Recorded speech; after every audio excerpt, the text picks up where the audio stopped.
महाकुंभ का आयोजन महाकामयाब था, लेकिन 29 जनवरी को बदकिस्मती से वहाँ पर भगदड़ मची और कम से कम 30 लोगों की मौत हुई।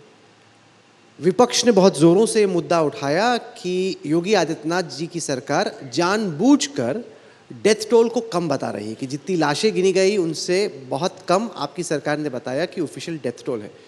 दूसरी बात जो उठाई गई वो ये कि जब ये हादसा हुआ उसके बाद कई घंटों तक आपकी सरकार डिनायल में थी, इनकार कर रही थी, दिखा रही थी कि कुछ हुआ ही नहीं, जबकि सबको पता था कि काफ़ी डेथ्स हुई हैं।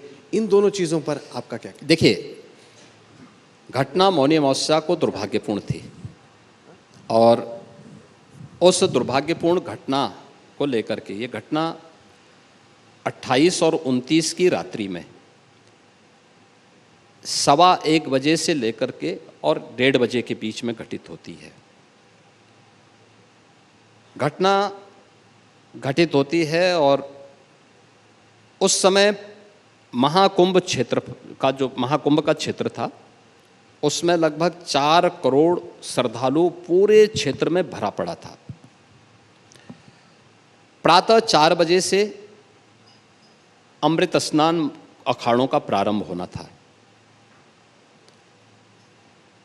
इसके अलावा प्रयागराज सिटी के लिए अलग अलग जो रूट थे, इसमें जो भीड़ का आवक था, इन सब का अंदाज़ा लगाने के बाद हम लोग इस निष्कर्ष पर पहुंचे थे कि 8 करोड़ श्रद्धालु आज प्रयागराज कुंभ का साक्षी बनने वाला है और 2 करोड़ श्रद्धालु ऐसा था जिसको हम लोगों ने जिन्हें 28 की सायंकाल 5 बजे से जौनपुर में, मिर्ज़ापुर में, भदोई में, प्रतापगढ़ में, रायबरेली में, कौशाम्बी में, फतेहपुर और चित्रकूट महोबा में हम लोगों ने उन्हें रोक दिया था।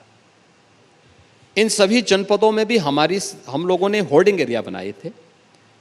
वहाँ पे श्रद्धालुओं को हम लोगों ने रोका, बाकायदा रोकने के बाद उनको स्पेस की तरफ लेके गए और उनको कहा भी जिनके पास साधन है वे यहाँ पर, जिनके पास नहीं है उनके लिए हम व्यवस्था करवा देते हैं। हमने सभी जिला प्रशासन से भी कहा कि भाई आपके पास जितना भी हो सकता आप करिए।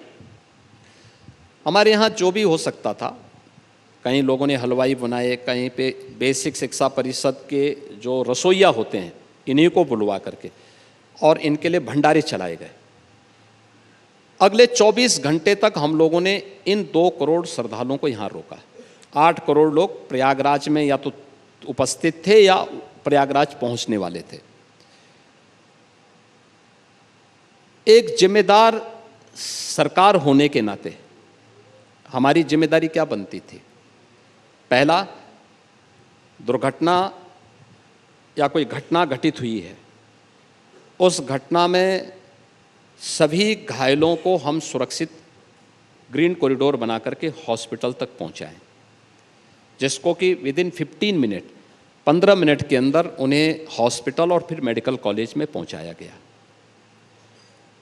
मेडिकल कॉलेज पहुंचाने के साथ ही, और इसमें मैं सचमुच अभिनंदन करूंगा जनता जनार्दन का कि जो लोग वहाँ पे बड़े पैमाने पर थे। अक्सर होता है इस प्रकार की घटना कोई घटित होती तो लोगों में उत्तेजना फैलती है, लोग तोड़फोड़ में विश्वास करने लगते हैं, फिर आगजनी, तोड़फोड़, अव्यवस्था फैलती है। लेकिन कहीं कोई घटना नहीं घटित होती। एक दुर्घटना घटित होती है, उस घटना घटित होने के तत्काल बाद ग्रीन कॉरिडोर के लिए जब पब्लिक से मदद मांगी तो पब्लिक ही सहयोग करने के लिए यूपी पुलिस के साथ में, एनडीआरएफ और एसडीआरएफ के साथ में, उनके साथ सहयोग करने के लिए खड़ी थी और एम्बुलेंस को रास्ता दे करके हम लोगों ने हॉस्पिटल तक पहुंचाए। लगभग 65 के आसपास गंभीर जो घायल हो गए थे उन लोगों को हॉस्पिटल पहुंचाया गया, जिनमें से बाद में 30 लोगों की दुखद मौत होती है और उनको उनके परिजनों को फिर सौंपा गया। उसमें से 29 आइडेंटिफाई हो चुके थे, एक नहीं हो पाए थे, तो बाद में उनका डीएनए करवा करके उसे प्रिजर्व करके और बॉडी का अंतिम संस्कार प्रशासन ने किया। शेष अन्य लोगों को उनके परिजनों को सौंपा गया। घटना पर दुख व्यक्त करने के साथ इस स्केल के बारे में हमें इस 8 करोड़ की जनता को पहले सुरक्षित यहाँ से बाहर करना था। 8 करोड़ की जनता को जब सायंकाल 5 बजे हम लोगों ने इस पूरे कार्यक्रम को संपन्न किया, क्योंकि उस दिन अमृत स्नान भी था, और मैंने जब सारा रेस्क्यू संपन्न होने के बाद प्रातः 3 बजे स्थानीय प्रशासन को कहा गया कि भाई देखो, सभी अखाड़ों से अनुरोध किया जाए कि अपने स्नान को थोड़ा स्थगित करें, क्योंकि पूरा जो संगम था, अखाड़ा मार्ग था, वो श्रद्धालुओं से भरा हुआ था। लाखों की संख्या में श्रद्धालु थे और उनका आना जाना भी लगा था काफ़ी बड़े पैमाने पे।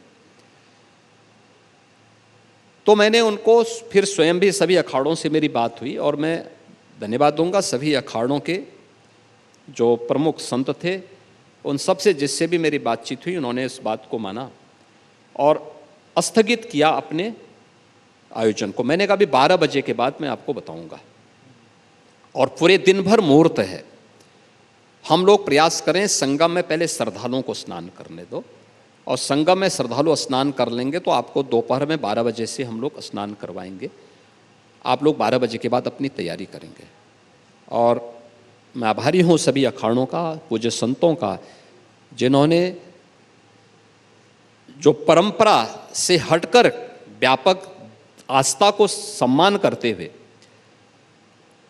उन लोगों ने स्नान स्थगित किया। जब 12 बजे के बाद मैंने उनको कहा कि आप 2 बजे के बाद स्नान कर सकते हैं, आप अपनी तैयारी करिए, फिर सभी अखाड़ों की बैठक होती है, मेरी उनसे बातचीत होती है, टेलीफोन से ही बातचीत होती है, और फिर वे लोग सभी अखाड़े 3 बजे से लेकर 5 बजे तक उन्होंने स्नान किया। तब तक ज़्यादातर भीड़ वहाँ से रिसीट कर चुकी थी। हमारा प्रेशर तब रेलवे स्टेशन और बस स्टेशनों पर था, बाहर के मार्गों पर था। फिर हमने प्रशासन से, लोकल मेलाधिकारी और लोकल पुलिस अधिकारियों से कहा कि भाई जो सुबह घटना घटित हुई है, इसको मीडिया में एक बार उसकी पूरी जानकारी यहाँ भी हमें भी दीजिए और मीडिया को भी पहले दीजिए, फिर उसकी जानकारी हमें भी उसके साथ ही उपलब्ध करवाइए। तो ये सभी लोग महाकुंभ के उसमें अखाड़ों का स्नान कराने के बाद फिर ये लोग जब खाली हुए तो मीडिया सेंटर में गए, इन्होंने प्रेस की, अपनी जानकारी, उस दुखद घटना की जानकारी भी दी। तो हमारी पहली प्राथमिकता थी कि जो श्रद्धालु आया है उसको सुरक्षित स्नान करा करके यहाँ से भेजा जाए। दूसरा, इस आयोजन को पैनिक बनाने की बजाय एक घटना जो हो गई है उसकी हम जांच कर रहे हैं। एक कमीशन जो स्टेट गवर्नमेंट ने लागू वहाँ पे गठित किया था और जिस पे हाई कोर्ट ने कुछ उसका विस्तार दिया है, माननीय उच्च न्यायालय ने भी उसके बारे में और माननीय उच्चतम न्यायालय ने भी जो कुछ उसके बारे में ऑब्जर्वेशंस थे, उसको लागू करते हुए हम लोगों ने इसको विस्तार दिया है और वह अपना कार्य कर रहा है। लेकिन मेरा ये मानना था कि जो पहली आवश्यकता थी कि क्राइसिस मैनेजमेंट का पहला वो होता है कि जो सुरक्षित हैं उनको सेव करना, और जो दुर्घटना के शिकार हो गए हैं उनको उचित गंतव्य तक, हॉस्पिटल तक पहुंचाना। प्रशासन ने दोनों जिम्मेदारियों का वहाँ ईमानदारीपूर्वक निर्वहन करने का प्रयास किया, और बाकी कमीशन की रिपोर्ट आने दीजिए। कमीशन की रिपोर्ट में जो भी होगा हम उसके अनुसार फिर उसमें जवाबदेही तय करेंगे।